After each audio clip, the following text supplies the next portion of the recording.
Assalamualaikum warahmatullahi wabarakatuh. Perkenalkan saya Desi Oktavia. Saya CGP Angkatan 11 dari SMP Negeri 9 Kota Jambi.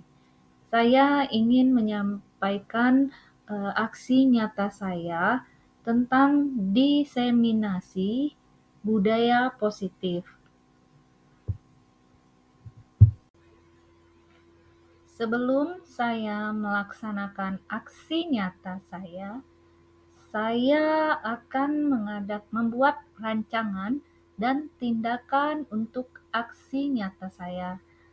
Adapun yang melatar belakanginya, yaitu konsep inti dari budaya positif belum dipahami secara merata oleh seluruh warga sekolah, sehingga lingkungan sekolah yang positif bagi anak-anak belum dapat tercapai dengan baik.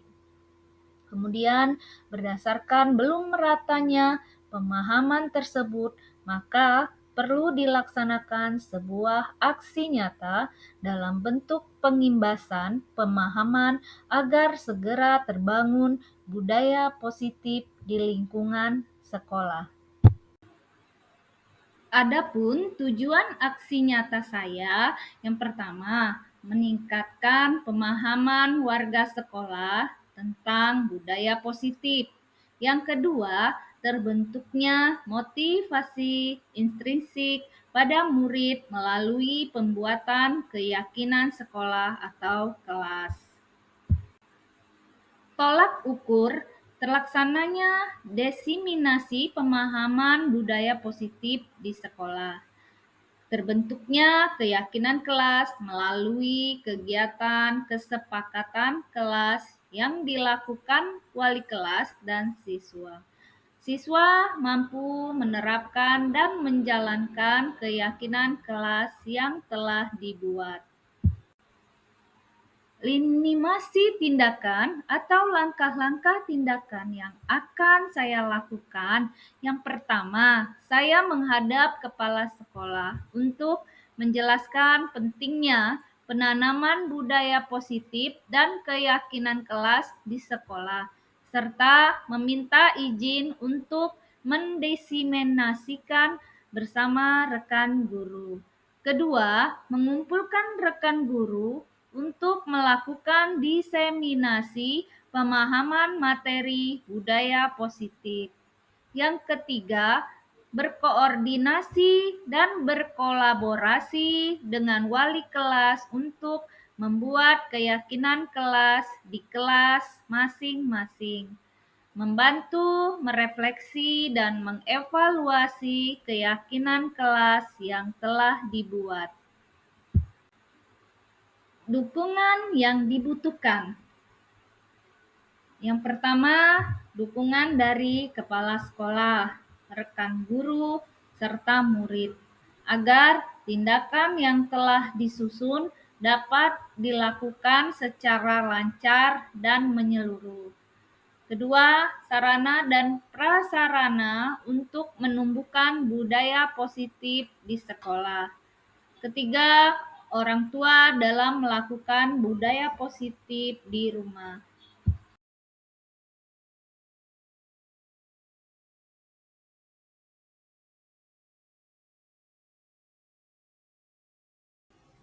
Adapun konsep inti budaya positif. Pertama, perubahan paradigma belajar. Kedua, disiplin positif. Ketiga, kebutuhan dasar manusia. Keempat, motivasi perilaku manusia. Kelima, posisi kontrol guru. Keenam, keyakinan kelas. Dan ketujuh, segitiga restitusi. Mari kita saksikan aksi nyata saya. Alhamdulillahirabbil alamin. Wassalatu wassalamu ala asyrafil anbiya'i wal mursalin wa ala alihi wa sahbihi ajma'in. Amma ba'du. Sahabat kita semua. Pertama-tama mari kita ucapkan rasa syukur kita kehadirat Allah Subhanahu wa taala karena berkat rahmat hidayahnya pada sore hari ini kita masih diberi kesehatan berupa nikmat iman, nikmat umur, nikmat kesempatan dan Islam, sehingga dengan nikmat-nikmat tersebut kita bisa bersama-sama hadir di ruangan majelis guru ini dalam keadaan sehat walafiat dalam rangka aksi nyata, yaitu dari Ibu Desi Oktavia SPD. Selanjutnya selawat beri salam tak lupa kita sanjungkan kepada junjungan kita Nabi besar Nabi Muhammad SAW, dan kita nantikan sahabatnya di masyarakat nanti. Allahumma shalli ala sayyidina Muhammad wa ala ali sayyidina Muhammad. Yang terhormat pemateri kita yaitu Ibu Desi Oktavia SPD. Selanjutnya yang kami hormati Ibu Dr. Anda Nelly Mahlita selaku Wakil Kepala Sekolah Bidang Guru, ibu-ibu, bapak-bapak, majelis guru, terima kasih atas kehadirannya, dan juga mohon maaf sebesar-besarnya kepada ibu-ibu, bapak-bapak apabila pada kesempatan kali ini kegiatan yang diadakan kali ini mungkin mengganggu waktu bapak-bapak, ibu-ibu yang sedang beraktivitas ataupun sedang istirahat. Baiklah, tujuan kita berkumpul bersama-sama di sini yaitu yang pertama kita kumpul silaturahmi, dan yang kedua yaitu kita akan menyaksikan salah satu aksi nyata dari teman kita yaitu Ibu Desi Oktavia, yang mana temanya kali ini yaitu menyebarkan pemahaman budaya positif terutama pada guru dan siswa. Mudah-mudahan acara kita pada hari ini dapat berjalan lancar, aman, dan tertib. Tentunya butuh dari dukungan dan support dari kawan-kawan semua. Untuk tertib acara pada hari ini, yang pertama pembukaan yang sedang berlangsung, yang kedua umul Quran yang disampaikan oleh Bapak Muhammad serta disempurnakan dengan doa, dan acara yang ketiga yaitu sambutan dari Ibu Dr. Anda Nelly Mahlita selaku Wakil Kepala Sekolah Bidang Guru, dan yang keempat acara inti kita yaitu sosialisasi pemahaman penyebaran budaya positif pada guru dan siswa. Baiklah, kita masuk acara yang kedua yaitu umul Quran. Kepada Bapak Muhammad disilakan.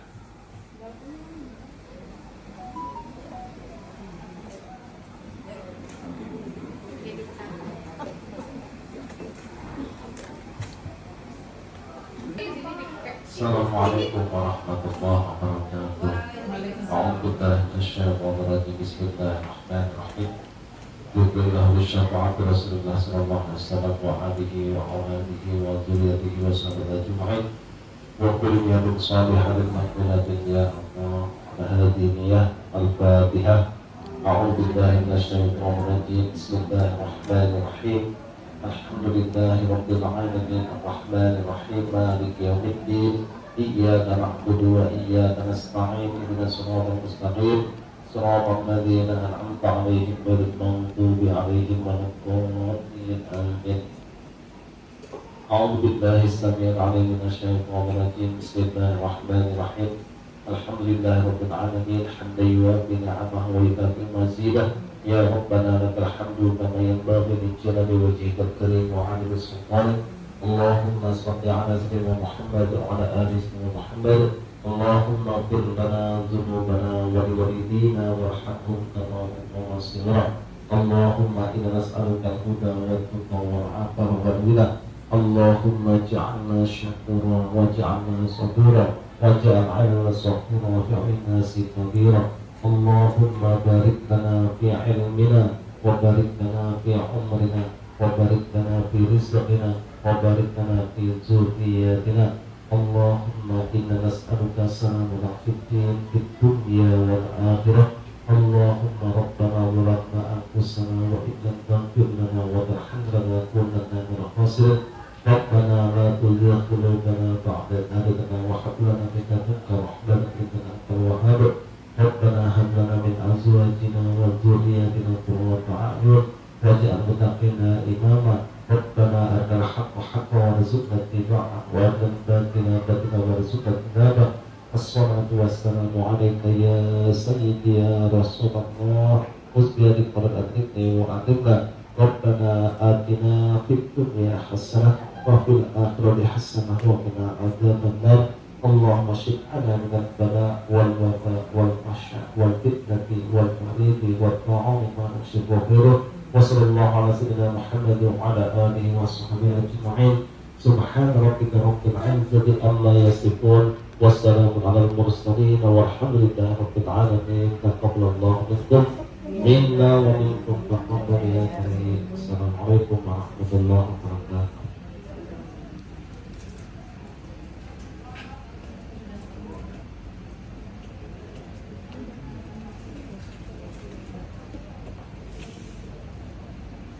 Terima kasih kepada Bapak Muhammad Egi. Mudah-mudahan acara kita pada siang hari ini dapat berjalan dengan lancar hendaknya. Amin, amin, Allahumma amin. Menginjak acara selanjutnya yaitu sambutan dari Ibu Dr. Anda Nelly Mahrita selaku Wakil Kepala Sekolah Bidang Kurikulum. Kepadanya disilakan.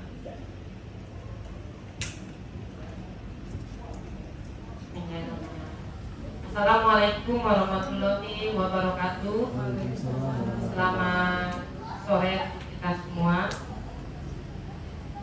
Ibu, sebenarnya saya mau izin duduk saja karena dari tadi sudah berdiri Ibu Desi. Tapi tidak apa-apa. Saya berdiri demi Ibu Desi. Yang kami banggakan Ibu Desi Oktavia selaku calon guru penggerak. Yang kami hormati Bapak Ambil Apandi, Wakil Kepala Sekolah Bidang Kesiswaan, Bapak Ibu Guru yang kami banggakan. Hari ini kita berkumpul bersama, semoga ini menjadikan sesuatu yang bisa meningkatkan motivasi bagi kita semua. Sebelumnya saya menyampaikan dulu apresiasi dari sekolah untuk semua Bapak Ibu Guru. Sebelum Ibu Desi kita sudah menerbitkan 8 guru penggerak. Dan Ibu Desi calon guru penggerak yang berikutnya semoga sukses, berhasil. Amin ya Allah. Amin ya Rabbil Alamin. Hari ini Ibu Desi mau melaksanakan tugasnya sebagai calon guru penggerak, menunjukkan aksi nyata dengan tema penyebaran pemahaman budaya positif. Bapak Ibu sekalian, mari kita ikuti kegiatan ini dan jadikanlah ini motivasi bagi Bapak Ibu yang belum mengikuti atau belum siap, siapkan dirinya untuk bagaimana caranya dan usahanya untuk bisa mengikuti jejak teman-teman yang menjadi guru penggerak. Karena dari evaluasi sekolah, apa yang sudah ditampilkan oleh Bapak Ibu guru penggerak itu sangat menunjukkan apresiasi yang menunjukkan peningkatan tersendiri di sekolah kita SMP Negeri 9. Yang jelas kolaborasi teman-teman sudah menjadi guru penggerak dan motivasi teman-teman yang lain yang digerakkan, kerjasama dan semangat saling mendukung itu sudah sangat cukup membanggakan SMP Negeri 9 Kota Jambi. Mari kita beri tepuk tangan untuk sekolah kita. Ya, saya kira tidak panjang lebar. Cukup dari kami pihak sekolah demikian. Wabillahi taufiq wal hidayah. Wassalamualaikum warahmatullahi wabarakatuh. Waalaikumsalam warahmatullahi wabarakatuh. Terima kasih kepada Ibu Dr. Anda Nelly Mahrita. Mudah-mudahan apa yang disampaikan tadi dapat kita pahami bersama, yang mana intinya kerjasama yang baik ya sama kita, insya Allah akan membuahkan hasil yang baik pula untuk kedepannya. SMP Negeri 9 Kota Jambi ya, khususnya kepada ibu-ibu guru penggerak ya, terutama Bu Desi ya, guru penggerak angkatan ke-11. Mudah-mudahan kita bahas bersama, Bu Desi akan sukses selalu dan terus ke tahap-tahap selanjutnya. Amin. Amin ya Rabbal Alamin. Baiklah Bapak-bapak, Ibu-ibu, untuk acara selanjutnya itu acara inti sosialisasi pembiasaan penyebaran pemahaman budaya positif kepada guru dan siswa. Kepada Ibu Desi Oktavia SPD, CGP Angkatan 11 di silakan.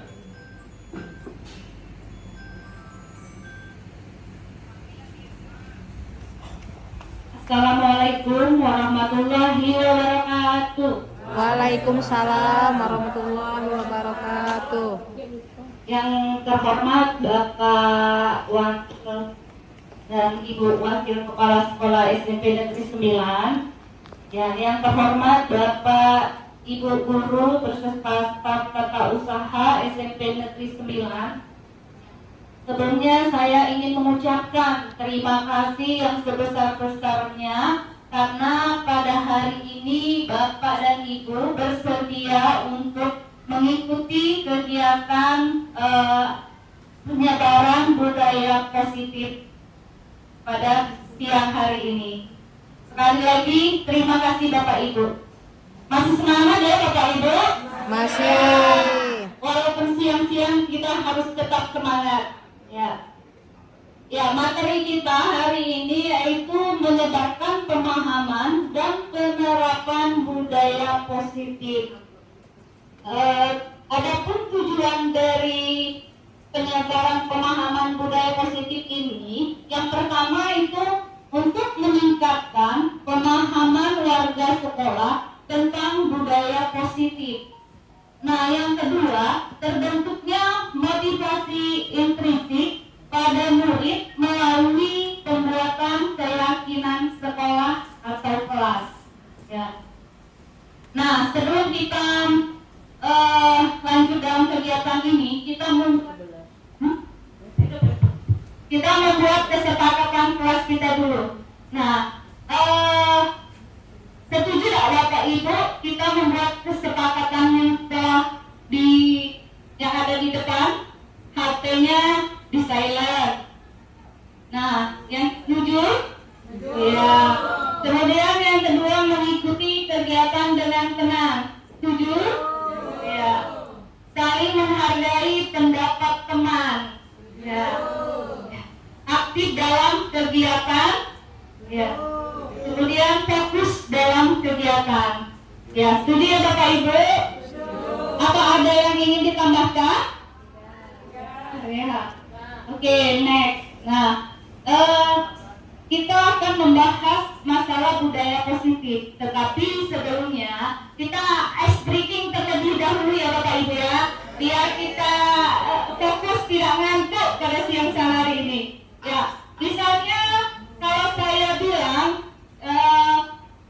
saya pikir, saya bisa, saya pikir, saya rasa, saya bisa. Bisa ya Bapak Ibu? Oke, saya pikir, saya rasa, saya bisa. Bisa? Oke, baik. Saya pikir, saya rasa, saya bisa. Oke, terima kasih Bapak Ibu. Nah, selanjutnya ice breaking yang kedua. Ya, ice breaking yang kedua. Ya, saya bilang, misalnya tepuk pagi, berarti tepuknya 1 kali. Kalau tepuk siang 2 kali. Kalau tepuk malam berarti setengah. Oke, baik Bapak Ibu ya. Tepuk pagi, tepuk siang, tepuk malam. Oke Bapak Ibu, berarti sudah konsentrasi ya Bapak Ibu. Ya, kita lanjut ya Bapak Ibu, tentang budaya positif. Nah, apa yang dimaksud dengan budaya positif? Ya, mungkin Bapak Ibu selama ini pernah mendengar kata budaya positif. Nah, kalau menurut Bapak Ibu, budaya positif itu apa? Ada yang tahu?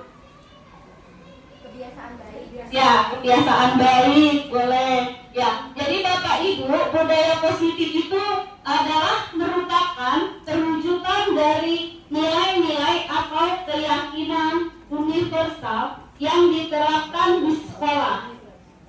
Kemudian budaya positif itu juga dapat mendorong murid untuk mampu berpikir, bertindak, dan mencipta sebagai proses memerdekakan dirinya sehingga murid mampu mandiri dan bertanggung jawab.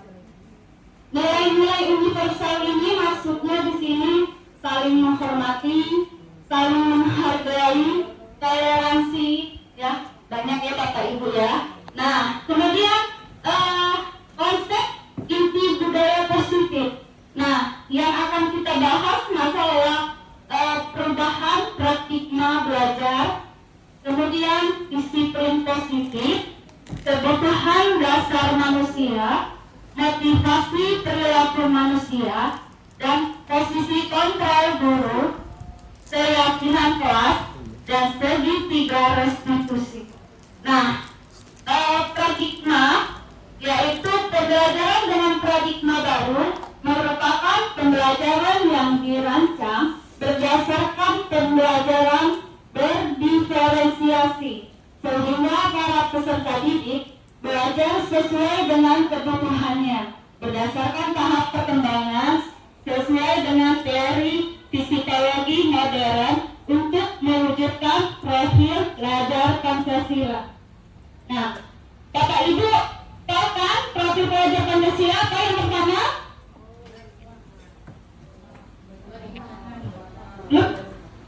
Tahu profil pelajar Pancasila yang pertama? Beriman dan bertakwa dan berakhlak mulia kepada Tuhan Yang Maha Esa. Nah, yang kedua Bapak Ibu, kebinekaan global. Ya. Yang ketiga, gotong royong. Yang keempat,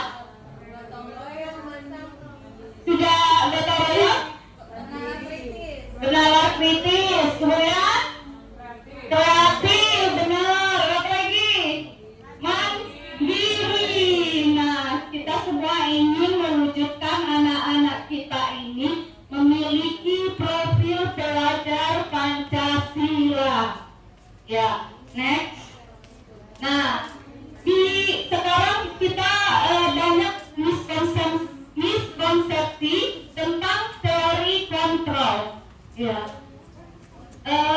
Miskonsepsi yang pertama yaitu guru mengontrol murid. Nah, ini kebanyakan kita guru yang mengontrol murid. Ini miskonsepsi, ya. Nah, sebaiknya guru itu tidak bisa mengontrol murid jika ia tidak mau. Harus ada dorongan sendiri dari muridnya. Nah, itu yang miskonsepsi yang pertama. Yang kedua, penerapan positif, efektif dan bermanfaat. Misalnya rujukan dari dan nasihat-nasihat. Jika terlalu dalam kita menasehati murid, itu akan bisa membuat murid itu ketergantungan. Ya, ketergantungan dan tidak mandiri dalam mengontrol dirinya. Nah, yang kemudian yang ketiga, kritikan dapat membuat orang merasa bersalah dalam menguatkan karakter. Nah, kalaupun kita harus mengeluarkan kritikan, maka kritiklah secukupnya. Dan kritikan tersebut harus membangun, bukan membalas, malah membuat murid tidak percaya diri.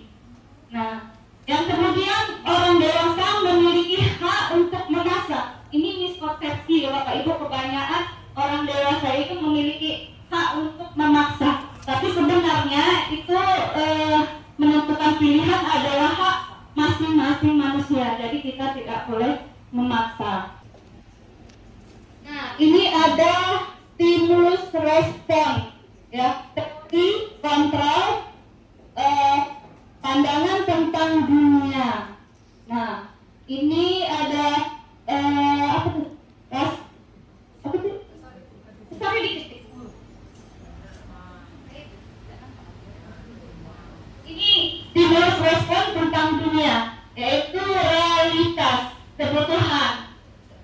Realitas kebutuhan kita sama, itu menurut stimulus respon. Tapi menurut teori kontrol tentang dunia, realitas atau kebutuhan kita berbeda.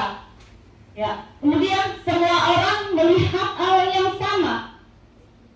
Itu stimulus respon. Yang kemudian teori kontrol, setiap orang memiliki gambaran yang berbeda. Kemudian kita mencoba mengubah orang agar berpandangan sama dengan kita. Ya, kita berusaha memahami pandangan orang lain tentang dunia.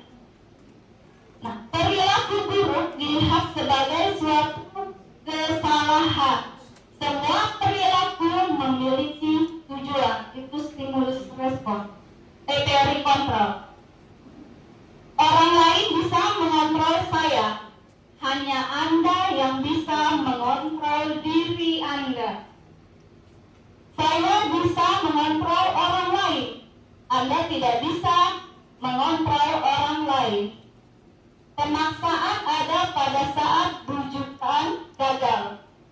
Kolaborasi dan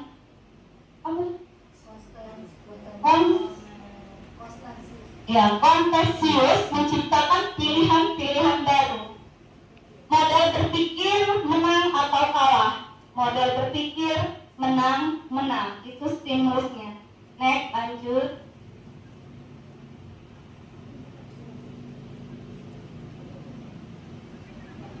Bapak Ibu, kita akan membahas yang kedua. Setelah paradigma ada disiplin positif. Nah, Bapak Ibu ada yang bisa atau ada yang mau menanggapi itu disiplin positif itu apa, Bapak Ibu? Ya, silakan bisa.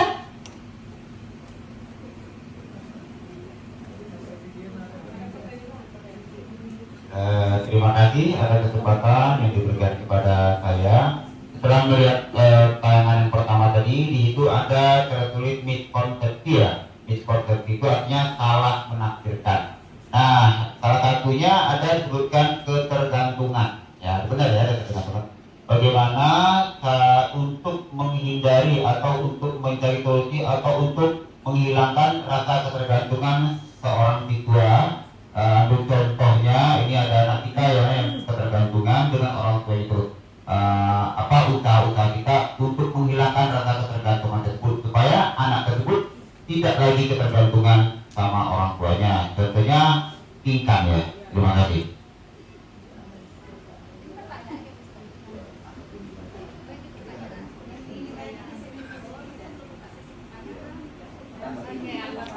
Oke, baik, Mister. Masalah anak kita ya, masalah tingkat ketergantungan. Ya, ketergantungan berarti kita akan mengadakan pertemuan dulu, Mister ya. Kita panggil anaknya besok, terus kita bertemu dengan orang tuanya, dan di situ kita akan mencari solusinya. Ya, bisa juga kita akan menerapkan nanti teori posisi kontrol kita sebagai guru. Kemudian kita juga akan nanti mencari solusinya dengan segitiga restitusi. Bisa juga nanti kita selesaikan seperti itu ya, Mister ya. Nah, baik Bapak Ibu, lanjut kita masalah disiplin positif. Ada yang mau kasih tanggapan tentang disiplin positif itu apa? Ya, disiplin positif ada yang bisa? Kalau nggak ada kita lanjut ya.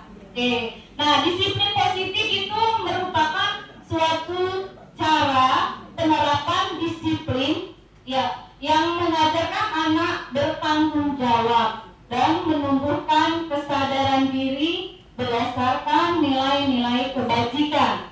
Kemudian disiplin positif lebih ke arah disiplin diri yang dapat mengontrol diri dalam melakukan segala tindakan. Kemudian disiplin diri dapat membuat murid memahami dan menyadari berdasarkan motivasi internal, bukan akibat paksaan, pujian, ataupun hukuman. Masih semangat Bapak Ibu?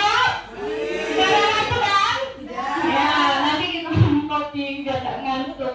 Ya, lanjut. Ya, ini kita akan membahas kebutuhan dasar manusia. Kebutuhan dasar manusia. Ya, seluruh tindakan manusia itu memiliki tujuan tertentu. Semua yang akan kita lakukan adalah usaha terbaik kita untuk mendapatkan apa yang kita inginkan. Semua yang dilakukan memiliki tujuan tertentu, yaitu untuk memenuhi kebutuhan dasar. Nah, ada 5 kebutuhan dasar manusia. Yang pertama itu bertahan hidup. Bertahan hidup seperti kesehatan, rumah, pakaian, dan makanan. Kemudian yang kedua, kasih sayang dan rasa diterima. Rasa diterima, dipedulikan, berbagi, kerjasama, menjadi bagian dalam kelompok. Yang ketiga, penguasaan, yaitu kebutuhan atas penguasaan, yaitu harga diri, keinginan untuk dianggap, memimpin, berprestasi, diakui, didengar. Kemudian ada kebebasan. Ya, kebebasan berarti pengen mandiri, memiliki pilihan, mencoba hal-hal baru, mampu mengendalikan arah dirinya. Kemudian yang kelima, kebutuhan dasar manusia itu kesenangan, bermain, humor, antusias, tertawa. Berarti kalau anak-anak kita ada melakukan kesalahan Bapak Ibu, itu ada kebutuhan dasar mereka yang tidak terpenuhi. Misalnya kalau dia mengambil makanan teman, berarti kebutuhan dasarnya ingin bertahan hidup. Nah, seperti itu contohnya Bapak Ibu ya. Lanjut. Selanjutnya motivasi perilaku manusia. Nah, ada 3 motivasi manusia. Yang pertama, untuk menghindari ketidaknyamanan atau hukuman. Kemudian untuk mendapatkan imbalan atau penghargaan dari orang lain. Yang ketiga, untuk menjadi orang yang mereka inginkan dan menghargai diri sendiri dengan nilai-nilai yang mereka percaya. Dari ketiga motivasi ini Bapak Ibu, motivasi mana yang biasanya Bapak Ibu terapkan? Apakah hukuman kepada siswa? Apakah memberi imbalan? Apakah mereka yang ketiga dengan kesadaran diri? Nah, ini kadang-kadang kita akan mengalami Bapak Ibu ya, siswa melakukan kesalahan, berarti motivasinya misalnya dengan memberikan hukuman kepada siswa, atau memberikan imbalan atau penghargaan, atau memang kesadaran dari dirinya sendiri anak itu berubah. Ya, jadi yang ketiga ya Bapak Ibu. Ya. Next, yang selanjutnya. Nah, perbedaan hukuman, konsekuensi, dan restitusi. Hukuman tidak berhubungan dengan kesalahan yang diperbuat, bersifat satu arah, berupa hukuman fisik atau psikis. Kalau hukuman misalnya begini, anak-anak tidak mengerjakan tugas, terus anak-anak diberi hukuman seperti berdiri satu kaki di depan. Nah, itu hukuman. Kalau konsekuensi, itu hukuman berhubungan dengan kesalahan yang diperbuat. Kemudian terencana atau disepakati mengikuti peraturan. Terus guru sebagai motivator. Nah, konsekuensi ini seperti yang peraturan telah kita buat. Misalnya nih, anak-anak datang terlambat, konsekuensinya dipanggil orang tua. Ya, itu beda hukuman sama konsekuensi. Kemudian restitusi, yaitu proses dialog dengan murid, mengajarkan murid untuk menyelesaikan masalahnya sendiri. Yaitu restitusi, nanti kita berdialog sama murid ya untuk menyelesaikan masalahnya ya. Next. Nah, ini selanjutnya posisi kontrol restitusi. Ada 5 posisi kontrol restitusi ya. Guru yang pertama sebagai penuntut, kemudian guru sebagai pembuat merasa bersalah, guru sebagai teman, dan guru sebagai pemantau, dan guru sebagai manajer. Itu ada 5. Nah, kita di posisi yang mana Bapak Ibu?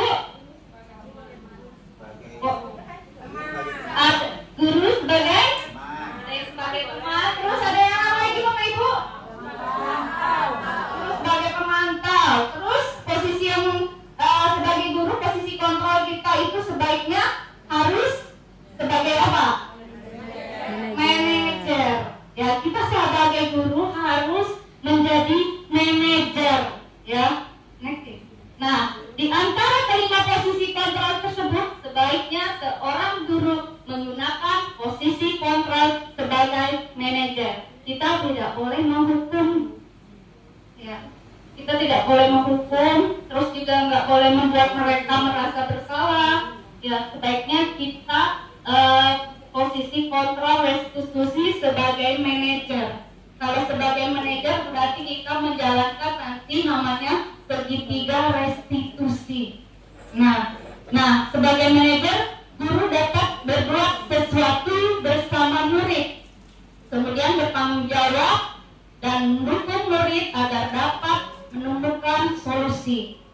Kemudian selain itu, posisi manajer mengacu pada restitusi yang dapat menjadikan murid sebagai manajer bagi dirinya sendiri, sehingga dapat tercipta identitas positif pada murid. Nah, next. Contoh penerapan 5 posisi kontrol guru ya Bapak Ibu ya. Ada 5 sebagai penghukum. Nah, seperti saya bilang tadi, berdiri dengan satu kaki di depan kelas itu sebagai penghukum. Nah, contoh sebagai teman, misalnya, ayo dong kamu kerjakan tugasnya. Nanti kalau sudah selesai kita jalan-jalan. Nah, itu sebagai teman. Nah, selanjutnya pembuat merasa bersalah. Ya, kamu sudah berkali-kali ibu ingatkan. Kamu memang senang ya jika melihat ibu ditegur oleh kepala sekolah. Nah, ini bahasa kita sama anak-anak ya, Bapak Ibu. Nah, pemantau. Kalau pemantau, kamu sudah melakukan kesalahan dan sudah tahu konsekuensinya. Sekarang selesaikan tugasmu dan segera dikumpulkan. Nah, kalau manajer, kamu sudah tahu kesalahanmu, keyakinan sekolah apa yang kamu langgar, dan apa yang akan kamu lakukan untuk menyelesaikan masalahmu. Ini pertanyaan-pertanyaan yang akan kita tanyakan kepada siswa. Kalau kita menanyakan kepada siswa, itu ada yang sebagai penghukum, teman.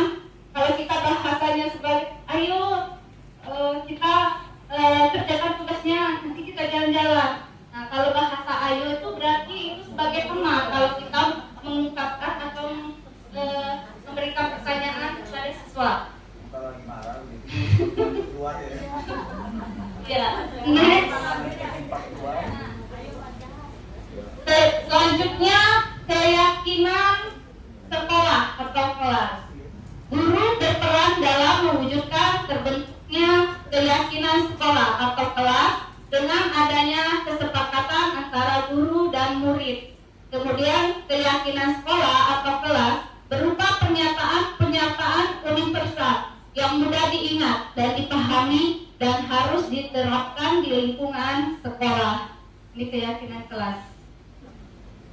Nah, kalau keyakinan kelas ini bersifat lebih abstrak, ya. Kemudian berupa pernyataan universal, ya, nilai-nilai kebajikan tadi.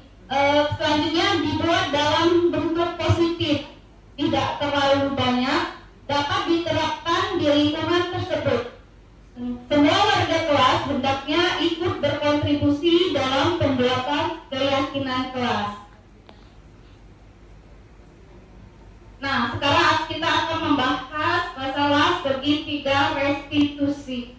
Nah, segitiga restitusi yang pertama itu ada tahapan-tahapannya ya Bapak Ibu ya. Tahapan-tahapan dalam segitiga restitusi yang pertama menstabilkan identitas, yang kedua validasi tindakan yang salah, yang ketiga menanyakan keyakinan kelas. Menanyakan keyakinan. Nah, ini tahapan segitiga restitusi.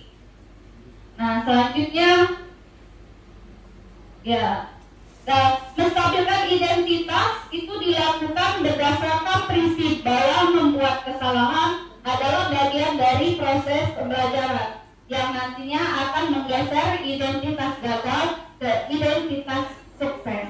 Biasanya kita mengajak dialog siswa dengan menggunakan segitiga restitusi.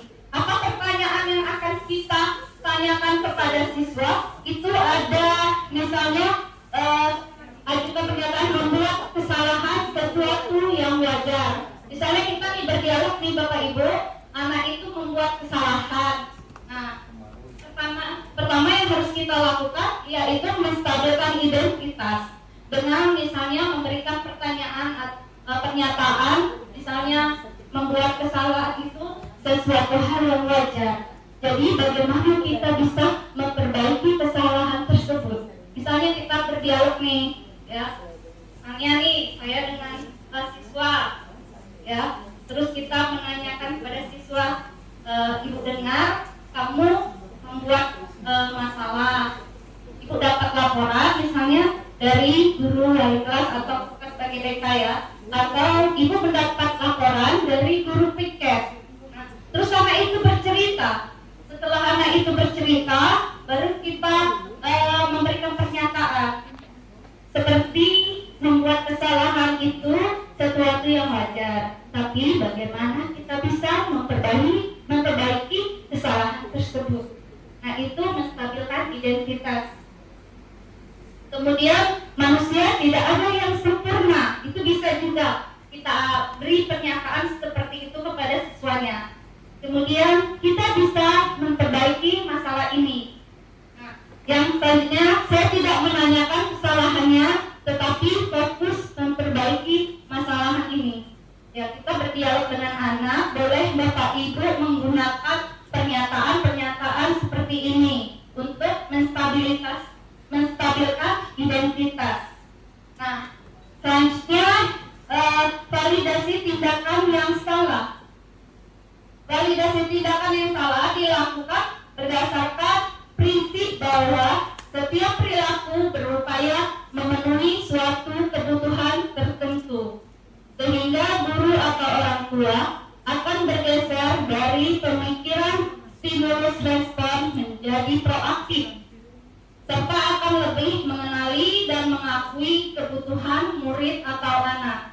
Misalnya dengan bahasa sama anak, setelah kita menstabilkan identitas tadi, kemudian kita menanyakan, memberikan validasi tindakan yang salah dengan memberikan pernyataan. Misalnya, kamu bisa saja bertindak lebih gegabah lagi dari ini, boleh. Kemudian, kamu bukan melakukannya tanpa suatu alasan tertentu, boleh. Atau bisa begini, kamu melakukan kesalahan itu pasti ada alasannya. Nah, apa alasan kamu sehingga kamu bertindak seperti itu? Itu kita memvalidasikan tindakan yang salah, membuat pernyataan-pernyataan seperti itu. Jadi kita berdialog ini, Bapak Ibu, ada langkah-langkahnya yang kita terapkan seperti segitiga restitusi tadi. Kalau kita memilih sebagai manajer, ya ada 3 langkah yang harus kita terapkan. Ya, satunya tadi menstabilkan identitas, validasi tindakan salah. Nah, yang validasi tindakan salah pernyataannya bisa kita gunakan kalimatnya seperti itu untuk menggali anak itu mengungkapkan masalahnya. Nah, kemudian menanyakan keyakinan. Menanyakan keyakinan dilakukan dengan memberikan pertanyaan-pertanyaan bermakna kepada murid atau anak untuk memunculkan motivasi secara intrinsik sehingga mampu mengaitkan keyakinannya dengan tindakan yang salah. Misalnya pernyataan yang akan kita tanyakan sebagai keluarga atau kelas, apa yang kita yakini? Atau boleh juga nilai-nilai apa yang telah kita sepakati, atau seperti apa gambaran sebuah kelas yang ideal bagi kamu. Misalnya kamu ingin menjadi orang seperti apa. Nah, misalnya nih, kalau misalnya anak tersebut melakukan tindakan misalnya datang terlambat atau datang terlambat masuk kelas, guru sudah berada di kelas tapi dia masih di luar, datang terlambat. Nah, kita bisa menerapkan segitiga restitusi ini tadi dengan misalnya dengan menstabilkan identitas seperti tadi, kemudian validasi tindakan yang salah, kemudian keyakinan kelas. Misalnya seperti ini, boleh juga kamu sudah melanggar kesepakatan kelas yang telah kita buat. Kesepakatan kelas apa yang telah kamu langgar? Terus anak tersebut mungkin bisa menjawab, ya kan kesepakatan kelas sudah kita bentuk nih Bapak Ibu. Nah, misalnya saling menghormati menghormati, saling menghargai, datang tepat waktu. Nah itu sudah merupakan keyakinan kelas. Jadi anak tersebut yang datang terlambat berarti melanggar keyakinan kelas seperti datang tepat waktu. Berarti anaknya terlambat, berarti dia tidak mengikuti kesepakatan kelas atau melanggar kesepakatan kelas yang sudah dibuat. Nah,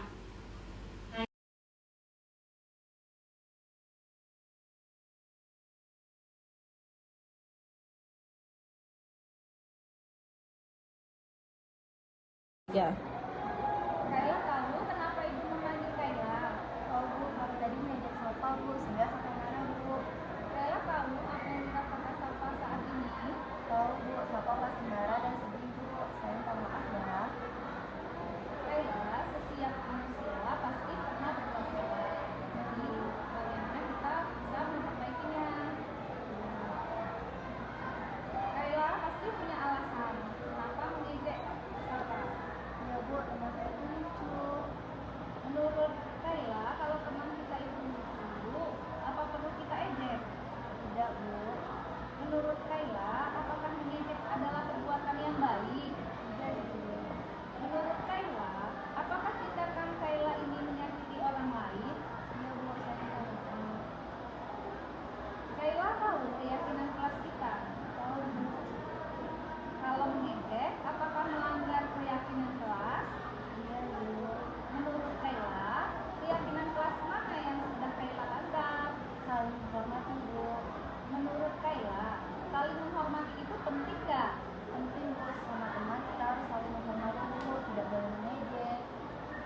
Benar sekali Kayla, dengan saling menghormati kita bisa membangun hubungan yang baik sesama teman. Iya bu.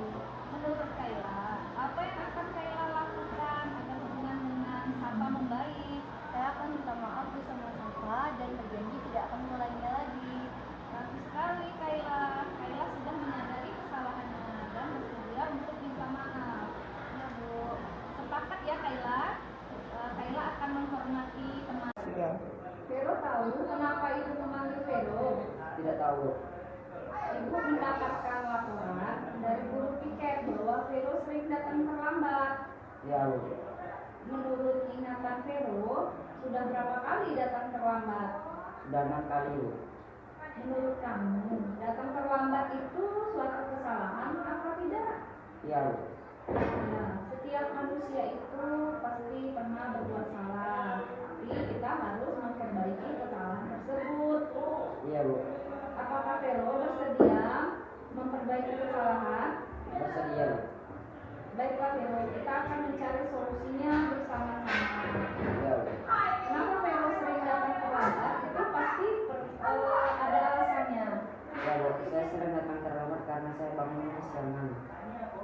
Kenapa Vero sampai bangun kesiangan? Saya tidurnya jam 3 malam sehingga saya susah untuk bangun bu. Tidur jam 3 malam, apa yang Vero lakukan? Saya main HP bu. Apa yang Vero rasakan dengan bermain HP tadi? Perasaan saya senang bu. Senang yang Vero rasakan, apakah berdampak positif bagi Vero? Tidak bu. Saya jadi kesiangan pergi ke sekolah bu. Menurut Vero, tidur jam 3 malam apakah hal yang wajar untuk anak sekolah? Tidak bu. Vero tahu dengan keyakinan kelas yang sudah kita sepakati. Tahu bu. Menurut Vero, keyakinan kelas mana yang Vero sudah langgar? Disiplin bu. Menurut Vero, disiplin itu penting nggak? Penting bu. Dengan disiplin saya akan terbiasa untuk datang tepat waktu. Ya benar sekali Vero, dengan disiplin kita akan terbiasa melakukan hal-hal yang positif. Iya bu. Nah Vero, bagaimana solusinya agar Vero tidak datang terlambat lagi? Saya akan mengatur jadwal bermain HP sehingga saya tidak kesiangan lagi bu. Ya bagus sekali Vero, sepakat ya kita untuk besok datang tepat waktu. Iya bu. Nah, sekarang Vero boleh masuk ke kelas. Makasih bu. Lanjut. Nah, ini ada pertanyaan Bapak Ibu. Ya, pernahkah Anda menerapkan segitiga restitusi ketika menghadapi permasalahan Jika pernah, pada tahap yang mana? Nah, pernah nggak Bapak Ibu sudah menerapkan segitiga restitusi yang tadi? Ada menstabilkan identitas, validasi tindakan yang salah, kemudian ada menanyakan keyakinan. Ada kira-kira Bapak Ibu dari tahapan yang 3 itu diterapkan di sekolah kita, di kelas kita? Ada salah satunya mungkin validasi tindakan yang salah. Mungkin Bapak Ibu sudah pernah menanyakan apa alasan kamu sudah melakukan tindakan seperti itu, misalnya mengejek. Apa alasan kamu sudah mengejek temanmu? Nah, itu sudah termasuk validasi itu melaksanakan tahapan segitiga restitusi, ya. Nah, jadi Bapak Ibu yang selanjutnya, mungkin bisa mau bertanya, silakan, ya. Ibu Winda, ada?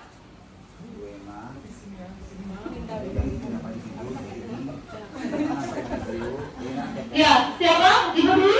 Ada yang bertanya? Ya, silakan Ibu Dwi. Terima kasih waktu diberikan untuk saya. Ada sedikit pertanyaan dari saya. Mengapa disiplin dianggap lebih efektif daripada hukuman dalam membangun budaya positif? Terima kasih. Ada lagi yang satu lagi? Ada lagi yang mau tanyakan? Oh ya, ditarik dulu ya. Terima kasih Bu Desi atas waktu yang diberikan. Saya ingin bertanya sedikit kepada Ibu, bagaimana kita menumbuhkan karakter disiplin positif bagi peserta didik tanpa menggunakan ujian dan hukuman. Terima kasih Bu. Kita cukup 2 saja ya. Cukup 2 saja. Silakan Ibu Desi. Baik, Mister, terima kasih. Pertanyaan Ibu Dwi tadi, Bu, tadi Bu? Iya. Iya. Mengapa disiplin lebih efektif dari hukuman? Ya, disiplin itu lebih efektif kenapa? Karena itu mendorong siswa itu untuk menimbulkan kesadaran diri sendiri. Jadi mereka sadar. Jadi tidak tanpa paksaan. Jadi menjalankan peraturan itu dengan kesadaran, bukan dengan paksaan atau hukuman. Jadi disiplin itu lebih positif lebih baik dari hukuman. Ya, ya Ibu. Kawati tadi bertanya tentang bagaimana menumbuhkan karakter. Ya, kalau menumbuhkan karakter ini Bapak Ibu, biasanya kita sendiri harus menjadi teladan bagi siswa kita. Jadi kita juga harus menerapkan kebiasaan-kebiasaan yang baik juga kepada siswa. Ya Bapak Ibu ya, dari diri kita juga. Kita dulu guru yang melakukan kebiasaan-kebiasaan yang baik sehingga anak-anak tersebut meniru kita. Begitu Bapak Ibu ya. Ya, memberikan contoh. Ya Bapak Ibu. Ya. Menurut Anda bagaimana dengan materi kita hari ini? Kita refleksi dulu Bapak Ibu ya. Menurut Bapak Ibu bagaimana materi hari kita ini? Iya. Ya. Bagaimana menurut Bapak Ibu? Luar biasa, alhamdulillah. Ya. Kemudian pemahaman baru apa yang Anda dapatkan? Ini refleksi kita. Pemahaman baru ada? Apa yang Bapak Ibu dapatkan, Mister, tentang materi kita ini? Segitiga restitusi ya. Artinya apabila ada permasalahan, tentu kita menelaah materi tersebut berdasarkan tahapan-tahapannya. Ketahapannya kita bisa masuk ke dalam permasalahan tersebut dan untuk mencari solusinya yang lebih baik lagi. Terima kasih. Baik, Mister, ya. Berarti Bapak Ibu kita sekarang harus belajar menyelesaikan masalah dengan menerapkan segitiga restitusi. Nah, apakah semua permasalahan ini bisa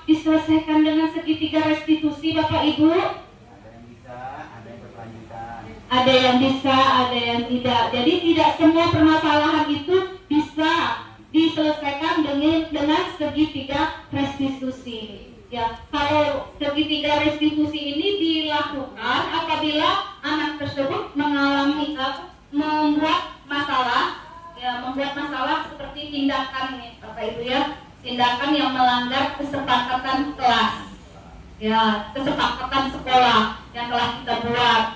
Nah, itu bisa kita terapkan segitiga restitusi. Baik Bapak Ibu ya. Nah, sekarang saya mau nanya lagi. Nah, misalnya Bapak Ibu nih mengatasi kasus anak yang sering terjadi sekarang ini, masalah bully, mengejek, ya Bapak Ibu ya. Mengejek berarti kita menyelesaikan masalahnya dengan apa Bapak Ibu? Ya, menyelesaikan permasalahan mengejek tadi kita menerapkan apa Bapak Ibu? Iya, menerapkan segitiga restitusi. Jadi anak yang bermasalah tersebut kita ajak berdialog dengan menerapkan segitiga restitusi. Masih semangat Bapak Ibu? Iya Bapak Ibu ya. Ini pemaparan dari saya. Selanjutnya ada pertanyaan. Terima kasih Bapak Ibu.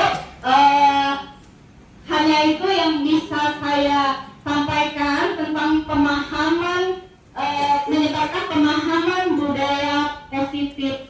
Ya, saya mengucapkan terima kasih atas waktunya. Saya akhiri dengan wabillahi taufiq wal hidayah. Wassalamualaikum warahmatullahi wabarakatuh.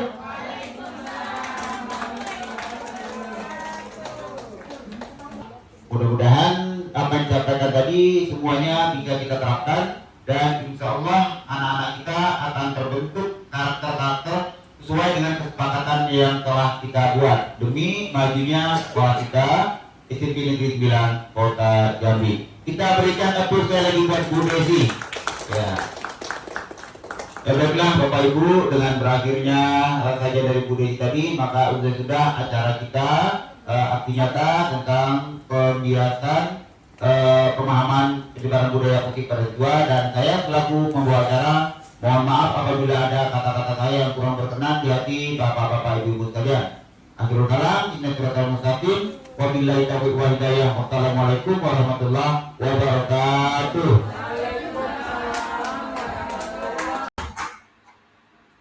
Demikianlah aksi nyata saya hari ini. Saya ucapkan terima kasih. Wassalamualaikum warahmatullahi wabarakatuh.